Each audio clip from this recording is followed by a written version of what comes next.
We also influence our world by our character. What is character? It's defined as the attributes that make up and distinguish an individual. It could be good character or bad character, but it impacts the people around us. Let's focus on the right kind of character for a follower of Christ. Think back over your life about someone who obviously displayed that kind of character in a way that it influenced you. Could have been someone close or someone you watched from a distance. Could have been someone during your childhood or someone more recent. Hope we all have those people in our lives. Here's a personal story about that kind of influence.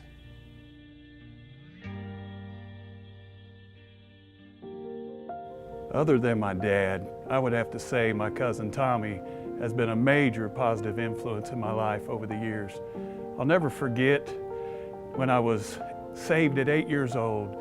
Tommy was the first one to come up. He dropped down on one knee and he gave me a big hug, and he said he loved me and that he would be praying for me. I always wanted to be like Tommy when I was growing up. Tommy was the pianist at our church when I was a young boy, and when I was 12, I became the organist at our church. Boy, did he challenge me musically to improve upon my God-given talent. We became quite the duo over the years.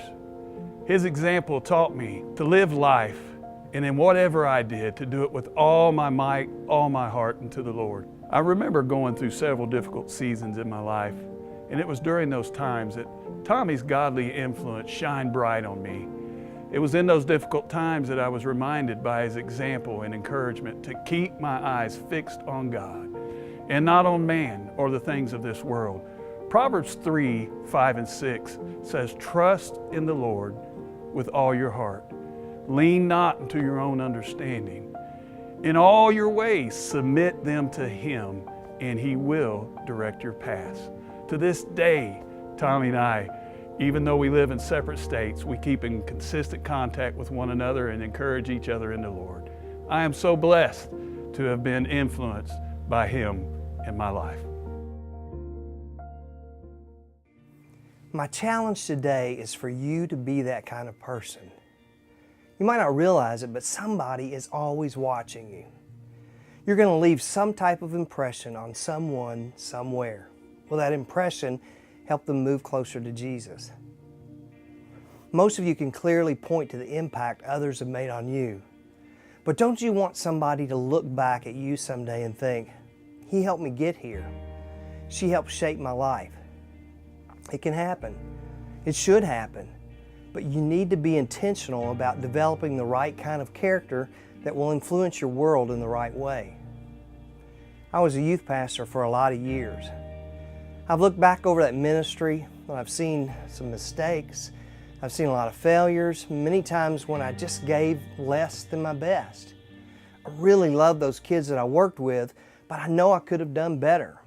It discourages me to think about it sometimes, but every once in a while I hear from one of those kids, all grown up now. He'll tell me how I made a difference in his life. She'll say I taught her important things about God and His Word. That makes it all worth it, and it reminds me that I had a positive spiritual influence in their lives in spite of my goofs. There's a letter in the New Testament that the Apostle Paul wrote to the church in a city called Ephesus.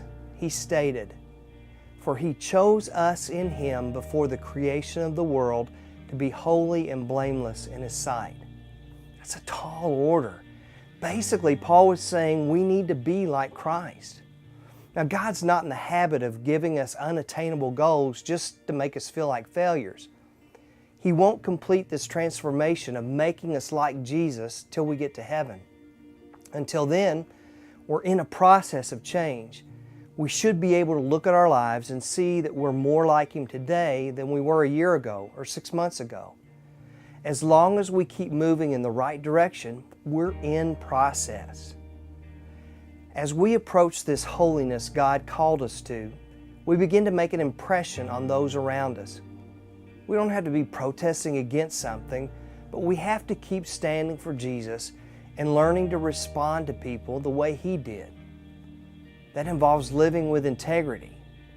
It means that people will be able to tell that we are Christ followers because we act like Him. It means we will stand out even as we find common ground with people. That doesn't mean we always agree with them, but we seek connection points. Because if we don't connect with people on some level, we have very little chance of influencing them in the right way. So another part of this session is that we cannot live in a Christian bubble where we huddle together only with other believers, have as little contact with the world as possible. You see, that defeats our purpose of influencing our world. Today, you're going to take a look at part of the Old Testament story of Daniel. You're going to see how his life was a clear influence on his world.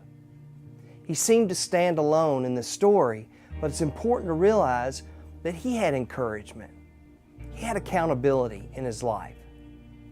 It came at least from 3 of his friends, Shadrach, Meshach, and Abednego. We know about them from other parts of his story, and we need the same thing. So while it's important not to shut ourselves off from the world and our church bubble, we still need to maintain deep, healthy relationships there. I hope you have a great time together as you talk about this today.